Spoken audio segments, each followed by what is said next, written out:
Friends, you're welcome in my YouTube channel smart study. आज हम अक्षांश रेखाओं के बारे में पढ़ेंगे। अक्षांश रेखाएं क्या होती हैं?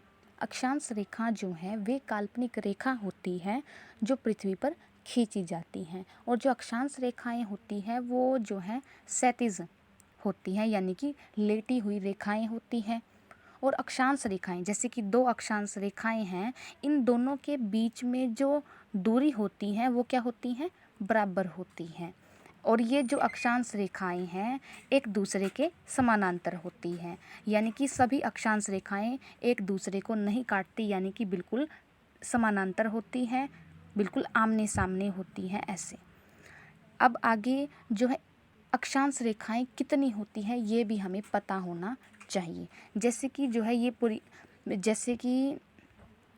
पूरी पृथ्वी है, और इस पृथ्वी के बीच में से जो है एक रेखा गुजरती है, उसको कहते हैं हम विषुवत रेखा। बिल्कुल बीचों बीच से 0 डिग्री अक्षांश पर वो स्थित होती है, जिसे हम विषुवत रेखा कहते हैं।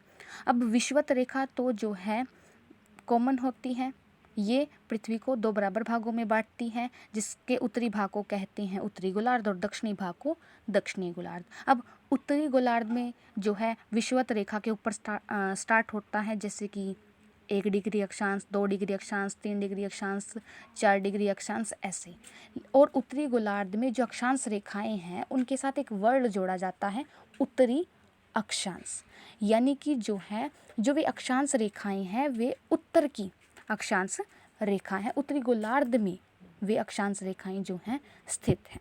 अब ये अक्षांश रेखाएं ऐसे स्टार्ट होगी, 1 डिग्री अक्षांश, 2 डिग्री अक्षांश, 3 डिग्री उत्तरी अक्षांश, 4 डिग्री उत्तरी अक्षांश, ऐसे ऐसे 90 डिग्री उत्तरी अक्षांश तक जो है ये पहुंच जाएगी, 90 डिग्री उत्तरी अक्षांश तक। अब 90 डिग्री तक ये अक्षांश रेखाएं पहुंचते पहुंचते जो है एक बिंदु रेखाएं जो है सीधी लंबी जो है रेखा जो है 90 डिग्री अक्षांश तक पहुंचते पहुंचते एक बिंदु बन जाती है। और ऐसे ही दक्षिणी गोलार्ध में भी जो है 1 डिग्री दक्षिणी अक्षांश, 2 डिग्री दक्षिणी अक्षांश, 3 डिग्री दक्षिणी अक्षांश तक ऐसे ऐसे गिनती चलती जाएगी, और 90 डिग्री दक्षिणी अक्षांश तक चलते चलते जो है ये अक्षांश रेखा जो है 90 डिग्री पर एक बिंदु बन जाती है। इस तरह पूरी पृथ्वी पर 0 डिग्री अक्षांश, इसको 0 डिग्री अक्षांश कहते हैं, इसको उत्तर ना दक्षिण कुछ नहीं कहते, सिर्फ 0 डिग्री अक्षांश कहते हैं। अब आगे 1 डिग्री अक्षांश, 1 डिग्री उत्तरी अक्षांश, 2 डिग्री उत्तरी अक्षांश, 3 डिग्री उत्तरी अक्षांश, 4 डिग्री उत्तरी अक्षांश, ऐसे चलता रहेगा। और ये रेखाएं बिल्कुल सीधी होती हैं आगे। ऐसे ही जो है आगे चलता रहेगा, 1 डिग्री, 2 डिग्री, 3 डिग्री उत्तरी अक्षांश, 4 डिग्री उत्तरी अक्षांश, 5 डिग्री उत्तरी अक्षांश, ऐसे ऐसे चलता रहेगा, और हम पहुंच जाएंगे 90 डिग्री उत्तरी अक्षांश। 90 डिग्री उत्तरी अक्षांश पर पहुंचते ही ये रेखाएं जो है एक बिंदु बन जाती हैं, और दक्षिणी गोलार्ध में भी ऐसा ही होता है। तो यहाँ पर जो है टोटल अक्षांश कितने हुए? 90। 90 में से एक तो है बिंदु, 89 की क्या है? 89 है अक्षांश रेखाएं, ठीक है। और ऐसे ही दक्षिणी गोलार्ध में होगा 89 तो अक्षांश रेखाएं और एक बिंदु। बिंदु कितने हुए टोटल? फिर बिंदु टोटल हुए 2, और 179 जो है टोटल अक्षांश रेखाएं हुई। आई होप आपको समझ में आया होगा कि अक्षांश रेखाएं कितनी हुई।